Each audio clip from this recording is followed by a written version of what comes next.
Hello everyone, ఇలాంటి videos ముందుగా కావాలి అనుకుంటే వెంటనే మా ఛానల్ని సబ్స్క్రైబ్ చేసుకోండి. అప్కమింగ్ రివ్యూలోకి వెళ్ళిపోదాం. ఎపిసోడ్ స్టార్ట్ అవ్వంగానే దుగ్గిరాల ఫ్యామిలీ అంతా రాజ్ సామంత్ని చంపిన విషయంలో అరెస్టు కావడంతో బాధపడుతూ ఏడుస్తూ ఉంటారు. ఇంతలో అప్పు వస్తుంది. అప్పు రాగానే ధాన్యలక్ష్మి అప్పుని నిలదీస్తూ ఉంటుంది. ఇందుకేనా నా కొడుకు నిన్ను పోలీసుని చేసింది? రాజ్ ఎలాంటివాడో నీకు తెలుసు. ఆ పనికిమాలిన అనామిక కేసు పెడితే ఆ కేసుని తీసుకుని రాజుని అరెస్ట్ చేస్తావా? నీకు చేతులెలా వచ్చాయి అని అడుగుతుంది ధాన్యలక్ష్మి. ఇక రుద్రాని రాహుల్ ధాన్యలక్ష్మికి వంత పాడుతూ ఉంటారు.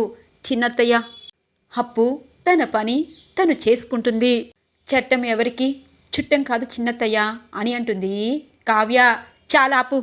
నీ భర్తని రాజ్ ఏ పాపం ఎరగని రాజుని జైల్లో పెట్టించిన నీ చెల్లెల్ని వెనకేసుకుని వస్తున్నావా? అవునులే, ముగ్గురు ఇదే ఇంట్లో ఉన్నారు కదా, ముగ్గురికి ముగ్గురు సపోర్ట్ చేసుకుంటూ ఇక్కడ ఉన్న వాళ్ళందరినీ జైలు పాటు పట్టించండి, అందుకేగా ఈవిడ గారు పోలీస్ అయిపోయారు అని అంటుంది ధాన్యలక్ష్మి.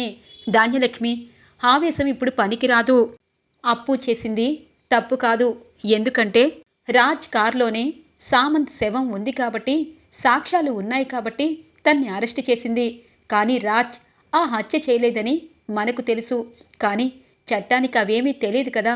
ఎక్కడ శవం ఉంటే, ఎవరి కారులో ఉంటే అదే కదా వాళ్ళు ఆలోచించేది అని అంటారు ఇందిరాదేవి. అత్తయ్య, ఈ ఇంటికి ఏం జరిగిందో ఏమీ అర్థం కావడం లేదు. 100 కోట్ల విషయంలో ఆ అనామిక వెనకాల ఉందన్నప్పుడే దాన్ని లాకప్లో వేయాల్సింది. కానీ దానికి వార్నింగ్ ఇచ్చి వచ్చేశారు. ఇప్పుడు అది మన ఇంటి మీద పడి ఏడుస్తుంది. ఏడవడమే కాదు, రాజుని జైల్లో పెట్టించింది. ఒకవేళ ఇదే విషయంలో సాక్ష్యాలు తప్పుగా చిత్రీకరిస్తే ఖచ్చితంగా రాజుకి యావజ్జీవ శిక్ష పడుతుంది. అప్పుడు ఇలాగే మాట్లాడతారా అని అంటుంది ధాన్యలక్ష్మి. చిన్నత్తయ్య, అలా అనద్దు. ఆయన ఏ తప్పు చేయలేదు. ఖచ్చితంగా అనామిక ఏదో చేసింది, కావాలనే చేసింది, అర్థమవుతుంది అని చెప్పి అంటుంది. అయ్యో, తను ఎంతగానో ఇష్టపడిన సామంతిని తనెందుకు చంపుకుంటుంది కావ్య? మరి విడ్డూరం కాకపోతే మీ ఇద్దరు ఆవేశంగా వెళ్ళారు. ఒకవేళ రాజ్కి కోపం వచ్చి సామంతిని చంపేశాడేమో అనగానే ఇక అపర్ణాదేవి పరుగు పరుగున వచ్చి రుద్రాని చంపలు చెల్లు మనిపిస్తుంది. ఇంకా కొట్టు అని అంటారు ఇందిరాదేవి. వదిన, నీకేమైంది? పిచ్చి పట్టిందా?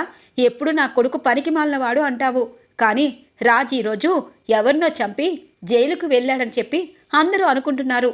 రాజు తప్పు చేయలేదని నువ్వు నిజంగా చెప్పగలవా అనగానే చంపేస్తా రుద్రాని గారు, ఇంకొకసారి ఆ మాట అంటే చంపేస్తాను అని అంటుంది కావ్య. ఇదిగో ఇలాగే ఆవేశంతో వెళ్ళి రాజు కూడా ఏదో చేసుంటాడు. లేకపోతే డిక్కీలో ఎందుకు శవం ఉంటుంది? మనెవ్వరికీ చెప్పకుండా ఆ రోజు వెళ్ళినప్పుడే నిలదీయాల్సింది. కానీ ఆ రోజు చెప్పలేదు, ఈ రోజు చెప్పలేదు అనగానే చూడండి, మా అత్తయ్య చెంప చెల్లు అనిపించింది. నేను ఇంటి నుండి బయటికి గెంటేస్తాను. ఇప్పుడు చెప్తున్నాను, నా భర్త ఎప్పుడూ ఏ తప్పు చేయడు. దీని వెనకాల ఎవరో కుట్ర పన్నారు. మన సంస్థని, అలాగే మన కుటుంబాన్ని నాశనం చేయాలని కంకణం కట్టుకున్నారు. వాళ్ళ ఆటలు సాగవు. ఎప్పటికైనా నిజం బయటపడుతుంది. అప్పుడు ఎవరు జైల్లో ఉంటారో, ఎవరు ఊచలు లెక్క పెడతారో అప్పుడే అర్థమవుతుంది అని అంటుంది కావ్య. ఇది ఇలా ఉండగా అనామిక ఇక సామంత్ ఇంట్లో రాణిలాగా కూర్చొని డ్రింక్ చేస్తూ ఉంటుంది. ఇంతలో చాలా రోజుల తర్వాత అనామిక అమ్మ నాన్న కనిపిస్తారు. మమ్మీ, డాడీ ఎలా ఉన్నారు? ఈ ఆస్తి ఎలా ఉంది? ఎప్పుడు మనం అప్పులు చేస్తూ ఉండేవాళ్ళం. ఇప్పుడు సామంత్ చచ్చిపోయాడు. సామంత్ పియాన్సీగా ఈ ఆస్తికి నేనే వారసురాల్ని. ఇక మా అత్తామామ అంటారా, ఖచ్చితంగా ఇటువైపు తిరిగి కూడా చూడడు. ఇన్ని కోట్ల ఆస్తికి ఇప్పుడు నేనే ఏకైక వారసురాల్ని అని అంటుంది అనామిక. బేబీ, నువ్వు ఆస్తి గురించి ఆలోచిస్తున్నావు, కానీ సామంత్ నిన్ను పెళ్లి చేసుకుంటాను అన్నాడు. ఈరోజు సామంత్ని రాజ్ చంపేశాడు. వాళ్ళ ఫ్యామిలీపై పగ తీర్చుకోవా అని అంటారు అనామిక వాళ్ళ నాన్న. డాడీ, అదే పనిలో ఉన్నాను. ఎందుకంటే వాడు ఖచ్చితంగా సామంత్ని చంపాడు కాబట్టి జైలుకు వెళ్తాడు. మీరు టెన్షన్ పడద్దు, నన్ను ఇబ్బంది పడద్దు, మీరు హ్యాపీగా ఉండండి, నాకు అదే చాలు అని అంటుంది అనామిక. సరే బేబీ, నువ్వు జాగ్రత్తగా ఉండు. సామంత్ని చంపిన వారు నిన్ను కూడా చంపేస్తారు కదా అని అంటుంది వాళ్ళమ్మ. మమ్మీ, నన్ను చంపే అంత సీన్ లేదు. ఇప్పుడు ఎలాగూ సామంత్ చచ్చిపోయాడు కాబట్టి ఇక కేసంతా వాళ్ళపై ఉంటుంది. మీడియా వాళ్ళ చూపు కూడా వాళ్ళ దగ్గర ఉంటుంది. అప్పుడు నన్ను చేసే అవకాశం ఉండదు. అందుకే ఆ ధైర్యంగా ఉన్నాను అని చెప్పి అంటుంది అనామిక. ఇక వాళ్ళ అమ్మా నాన్న బెడ్రూమ్లోకి వెళ్ళిపోతారు. ఇక అనామిక సామంత్ బెడ్రూమ్లోకి వస్తుంది. ఏరా సామంత్, ఈ అనామికని చాలా తక్కువ అంచనా వేశావు కదా. ఇప్పుడు భూమి మీద నూకలు లేకుండా పైకి వెళ్ళిపోయావు. అసలు ఈ అనామికని నువ్వు ఎదిరించి నన్ను కొట్టి బయటికి గెంటేయాలని అనుకున్నావు. కానీ ఈ అనామిక నీకెందుకు లొంగుతుంది? నీ దగ్గర ఆస్తుంది కాబట్టి నీతో నేను పక్కనే ఉండి నీకేదో సలహాలు ఇచ్చినట్టు నమ్మించాను. కానీ ఈ అనామికని తక్కువ అంచనా వేశావు. నన్ను ఇంటి నుండి బయటికి గెంటేయాలని నువ్వనుకున్నావు. కానీ నిన్ను చంపితే ఇంత లాభపడతానని నేనస్సలు ఊహించలేదు. నిన్ను చంపి నేను ఖచ్చితంగా లాభపడ్డాను. నీ ఆస్తికి వారసురాలనే కాదు, ఆ రాజ్ కుటుంబంపై ఖచ్చితంగా నా పగ కూడా తీర్చుకుంటాను. సామంత్, నిన్నెందుకు చంపాను అన్నది ఎవ్వరికీ తెలియకపోవచ్చు. ఇప్పుడు చెప్తాను. ఆ రోజు ఏం జరిగిందో గుర్తు చేసుకుంటాను అని చెప్పి ఇక అనామిక సామంత్ని ఎలా చంపింది అన్నది గుర్తు చేసుకుంటూ మనకి చూపిస్తూ ఉంటారు. అనామిక, నీ గురించి మా మమ్మీ డాడీ నాకు ఒక నిర్ణయం తీసుకోమన్నారు. నాకు 2 రోజుల్లో పెళ్ళి. నువ్వింటి నుండి బయటికి వెళ్ళు అని అంటారు సామంత్. సామంత్, నేనెక్కడికి వెళ్తాను అనగానే, ఏ, నాలాంటి కోటీశ్వరుడు ఎక్కడైనా దొరుకుతాడు, వాణ్ణి చూసుకో. కళ్యాణ్ అయిపోయాడు, సామంత్ అయిపోయాడు, ఇంకొక ఎవడో నీలాంటి వాడు దొరుకుతాడు బకరా. అప్పుడు వాణ్ణి ముంచేసే. ఎందుకంటే నీ కుప్పాగే ముఖ్యం. నువ్వు వాడదానివి కాదు, ఆడ రాక్షసివి. నీలాంటి దాంతో వేగే కంటే ఎక్కడైనా చావడం మేలు. అందుకే ఇప్పుడే చెప్తున్నాను, నీ అంతటి నువ్వు వెళ్ళిపోతే నీకు నేను నమ్మి 40-50 కోట్లు పెట్టాను కదా, అది వదిలేస్తాను. ఒక్కవేళ ఈ ఇంట్లోనే ఉండి నాపై కేసు పెట్టాలి అనుకుంటే నువ్వు చేసినవన్నీ నేను వీడియో రూపంలో చేశాను. ఆ నందగోపాల్ని నువ్వు దాచడం, ఆ హత్య చేయించడం, ఆ రౌడీకి డబ్బులు ఇవ్వడం, ఇవన్నీ వీడియో తీశాను. ఇవన్నీ పోలీస్ స్టేషన్లో పెడితే నువ్వు ఎలాంటి దానివో తెలుస్తుంది. అప్పుడు నేను కాదు, వాళ్ళే అరెస్ట్ చేస్తారు. పాపం Swaraj group of industry Raj Kavya మంచివారు కాబట్టి వార్నింగ్ ఇచ్చి వెళ్ళిపోయారు. కానీ నేను ఆ పని చేయను. మర్యాదగా బయటికి వెళ్ళు అనగానే, సామంత్, నేనిప్పుడు కడుపుతో ఉన్నాను అని అంటుంది అనామిక. ఓ, మరి కడుపు ఎందుకు రాదు? నాతో తిరిగావు కదా అని అంటారు సామంత్. ఎక్కువగా మాట్లాడద్దు. నేను అన్నీ మానేస్తాను. ఖచ్చితంగా కంపెనీ కోసం పనిచేస్తాను. పెళ్ళి నన్ను చేసుకో, లేకపోతే అని అంటుంది. లేకపోతే ఏం చేస్తావు? ఈ ఏరియాకి కొత్తగా అప్పు పోలీస్ ఆఫీసర్గా వచ్చింది, తనకెన్ని కంప్లైంట్ ఇస్తావా అని అంటారు సామంత్. అంటే నన్ను ఎగతాళి చేస్తున్నావు, నన్ను పోలీస్ స్టేషన్లో పెట్టేస్తావు, లేకపోతే నన్ను వదిలేస్తావు, ఇదే కదా అని అంటుంది అనామిక. ఎస్ అనామిక, నువ్వేమి పెద్ద పతివ్రతవు కాదే. డబ్బు ఎవరి దగ్గర ఉంటే వాళ్ళ దగ్గర నీ పగ తీర్చుకోవడం కోసం వాడుకుంటావు. నా మీద ప్రేమతో నువ్వు ఏదీ చేయలేదు. నీ పగ కోసం నా దగ్గరికి చేరావు. అందుకే మర్యాదగా బయటికి వెళ్ళు అని అంటారు. ఇక చేతిలో ఉన్న డ్రింక్ బాటిల్ని సామంత్ తలకి గట్టిగా కొడుతుంది. హే అనామిక అనగానే ఇక తన చేతిలో ఉన్న తాడుతో ఇక మెడ చుట్టూ గట్టిగా పెడుతుంది అనామిక. గిలగిలా కొట్టుకుంటూ చచ్చిపోతాడు సామంత్. ఇది అనామిక అంటే. ఒరే సామంత్, ఈ అనామిక గురించి అన్నీ తెలిసి కూడా పాముని పక్కలో పెట్టుకున్నావు కదా. ఇప్పుడు పైకి పోయావు. పోనీలే అనుకున్నాను, కానీ చచ్చేదాకా మాట వినలేదు.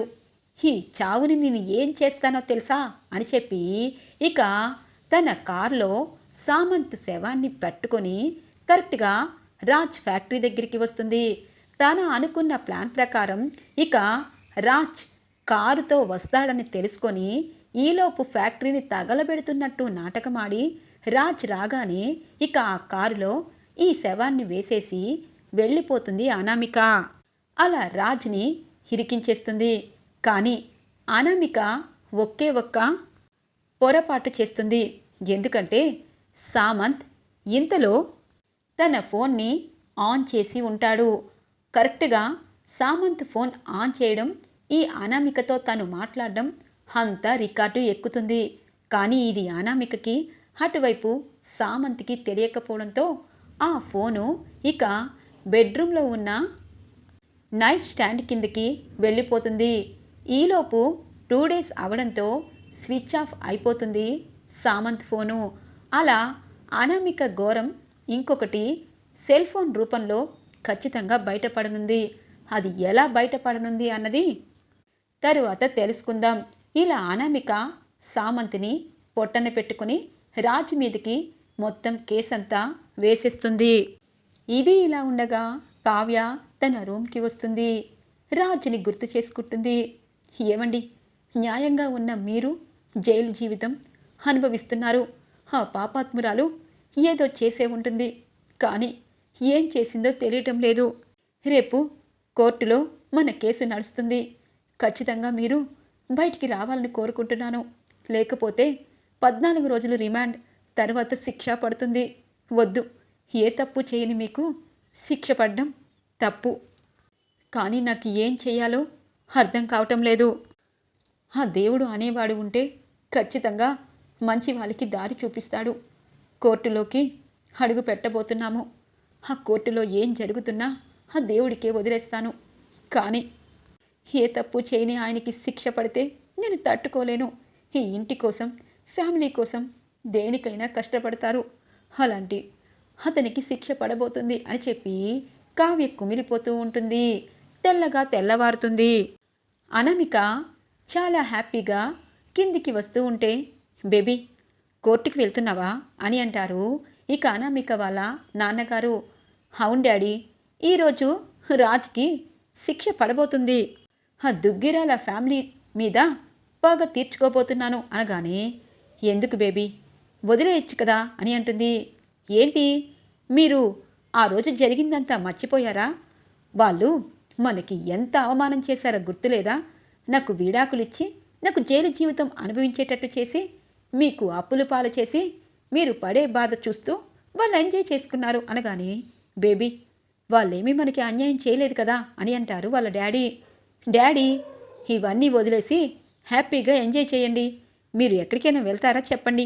గుడికి వెళ్తారా, లేకపోతే ఏదైనా ఫారిన్ టూర్ వెళ్తారా? టికెట్స్ బుక్ చేస్తాను అని అంటుంది అనామిక. ఏం వద్దులే బేబీ, నువ్వు వెళ్ళు అని అంటుంది వాళ్ళమ్మ. ఇక అనామిక కోర్టుకి బయలుదేరుతుంది. ఇక అనామిక వాళ్ళ అమ్మా నాన్న దగ్గరికి పని మనుషులు వస్తారు. అమ్మా, సామంత్ చనిపోయారు. ఇక్కడ ఉండాలంటే మా వల్ల కాదు. కానీ మీ అమ్మాయి అనామిక చాలా ఘోరాలు పాపాలు చేసింది. కానీ ఈరోజు తన కావలసిన అతను చనిపోయినా తను సంతోషంగా ఉంది. మీరు అమ్మా నాన్న కదా, తనకేమైనా చెప్పచ్చు కదా అని అంటారు. మీ పనులు మీరు చూసుకోండి అని అంటుంది అనామిక వాళ్ళ అమ్మ. ఇక అనామిక వాళ్ళ నాన్న వాళ్ళిద్దరూ బెడ్రూమ్లోకి వెళ్తారు. వణికిపోతూ ఉంటారు. ఏమైంది అని అంటుంది ఇక వాళ్ళమ్మ. చూడు, నా కూతురు ఇంత దుర్మార్గురాలని అస్సలు అనుకోలేదు. తన్ని వెనక్కేసుకుని వచ్చినందుకు ఇప్పుడు మనిషినే పొట్టన పెట్టుకుంది. మనిద్దరిని కూడా చంపేస్తుందేమో అని అంటారు అనామిక వాళ్ళ నాన్న. అవును, అది సామంతిని చంపేసి ఇప్పుడేమో ఆ సామంత్ ఆస్తినంతా తను దక్కించుకోవడం కోసం రాజ్పై కేసు పెట్టేసింది. కానీ మనమ్మాయి ఇంత దుర్మార్గంగా మారుతుందని అనుకోలేదు. ఈ ఇంట్లో ఉండాలంటే నాకు భయంగా ఉంది అని అంటుంది. సరే, మనం వెళ్ళిపోదాము అని అంటూ ఉండగానే ఇంతలో పని మనిషి వస్తుంది. పని మనిషి ఇక ఇల్లంతా క్లీన్ చేసి సామంత్ గదిలో ఉన్న అంతా క్లీన్ చేసి నైట్ స్టాండ్ కింద ఉన్న సామంత్ ఫోన్ని ఇస్తుంది అనామిక వాళ్ళ అమ్మా నాన్నకి. ఈ ఫోను సామంత్దా అని చెప్పి ఇక ఫోన్ని ఛార్జింగ్ పెడతారు వాళ్ళిద్దరూ. ఇక ఆ ఛార్జింగ్ పెట్టాక ఆ ఫోన్ స్విచ్ ఆన్ అవ్వగానే ఒక్కసారిగా ఇద్దరు లైవ్లో చూసేస్తారు సామంతిని అనామిక ఎలా చంపింది అని. ఇక ఇద్దరు అనుకుంటారు, మనం మన కూతుర్ని సరిగా పెంచలేదు. ఇప్పుడు అది కనుక బయటే ఉంటే మంచి వాళ్ళకి ప్రమాదం. ఇప్పుడు కోర్టులో ఇవి సబ్మిట్ చేద్దాము. ఎందుకంటే మన కూతురు కాదు, అది రాక్షసి. బ్రహ్మరాక్షసి అవ్వకముందే మన కూతుర్ని మనం జైల్లో పెట్టిద్దాము అని అంటుంది వాళ్ళమ్మ. అవునే, అప్పులు చేసైనా పర్వాలేదు కానీ ఇలాంటి కూతురితో మాత్రం ఉండకూడదు. కోర్టుకి వెళ్ళి తన్ని మనమే స్వయంగా అరెస్ట్ చేపిద్దాం అని అంటారు వాళ్ళ నాన్నగారు. ఇక అనామిక వాళ్ళ అమ్మా నాన్న కూడా కోర్టుకి బయలుదేరుతారు. ఇది ఇలా ఉండగా కోర్టు మొదలవుతుంది. ఇక అనామిక పెట్టించిన లాయర్ కావ్యని రాజ్ని ప్రశ్నలు వేస్తూ ఉంటారు. కావ్య మాత్రం ఒక్కటి కూడా అబద్ధం చెప్పకుండా అన్ని నిజాలు చెప్తుంది. అర్థమైంది, మీకు ఏదో అన్యాయం చేసిందని చంపేస్తాము పొడి చేస్తాము అని వచ్చేసాము అంటే ఎలా నమ్ముతాము? సామంత్ ఖచ్చితంగా మీకు అడ్డుగోడగా ఉన్నాడు. నీ భర్త సామంత్ని చంపి ఇప్పుడు ఏకైక చక్రవర్తిగా వర్ధిల్లాలని అనుకుంటున్నాడు అని అంటారు ఇన్స్పెక్టర్ లాయర్. అవును, నా భర్త కాబోయే భర్తని పొట్టన పెట్టుకున్నాడు ఈ రాజ్ అని అంటుంది అనామిక. ఇక కావ్య అంటుంది, ఏదైనా మాట అనగానే చంపేస్తారా లాయర్ గారు? మాట వరుసకి అన్నారు కానీ అది తర్వాత బాగానే ఉన్నాం. ఇప్పుడు కారు డిక్కీలో శవం పట్టుకొని కరెక్ట్గా ఇంటికే ఎందుకు తీసుకొస్తారు అని అంటుంది. బాగా చెప్పావు, ఎక్కడైనా ఏమైనా వేస్తే దొరికిపోతానని డిక్కీలోకి తీసుకొచ్చాడు. ఎవరు లేని టైంలో ఏ నదిలోనో లేకపోతే పెట్రోల్ పోసి కాల్ చేస్తాడు. అదే కదా ప్లాను అనగాని, నో లాయర్, నేను అలాంటి దుర్మార్గుణ్ణి కాదు. అయినా సామంత్కి నిజంగా తనపై నాకు పగ ఉంటే వాళ్ళిద్దరి గురించి నేను పోలీస్ కంప్లైంటే ఇచ్చేవాణ్ణి. పోనీలే, బిజినెస్ విషయంలో ఇలా జరుగుతాయని చెప్పి వదిలేశాను. కానీ ఈరోజు వదిలేయడమే నా పీకలపైకి వచ్చింది.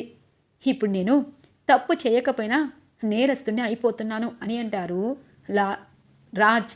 ఇక లాయర్ వాదన విని జడ్జి గారంటారు, చూడండి, ఇది లాస్ట్ అండ్ ఫైనల్ జడ్జిమెంట్. సాక్ష్యాధారాలు అన్నీ బలంగా సామంత్ని మీరే చంపారని ఉండడం వల్ల ఇక మీకు 14 సంవత్సరాల శిక్ష పడుతుంది. అందుకే మనిషికి కోపంలో ఏం చేస్తున్నామో ఏమి చేయట్లేదని తెలుసుకోవాలి. నిండు జీవితం భార్య నీ కోసం తప్పిస్తుంది. దుగ్గిరాల కుటుంబం అంతా నువ్వు ఏదో మంచి పనులు చేస్తావు, స్వరాజ్ గ్రూప్ ఆఫ్ ఇండస్ట్రీకి నెంబర్ 1 వారసుడు అని అనుకున్నారు.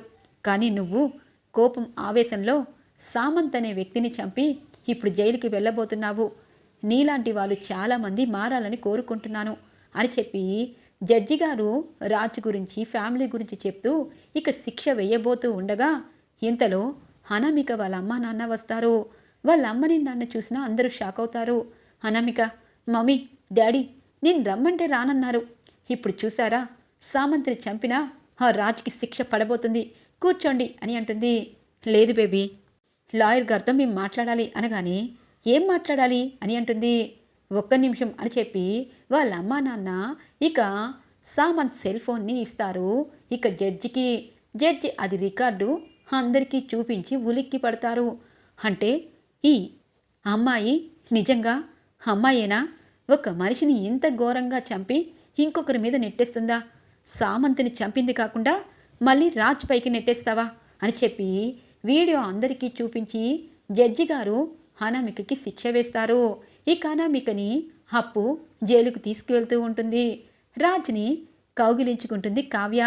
ఇక కావ్య కోసం రాజ్ అలాగే చూస్తూ ఉంటారు.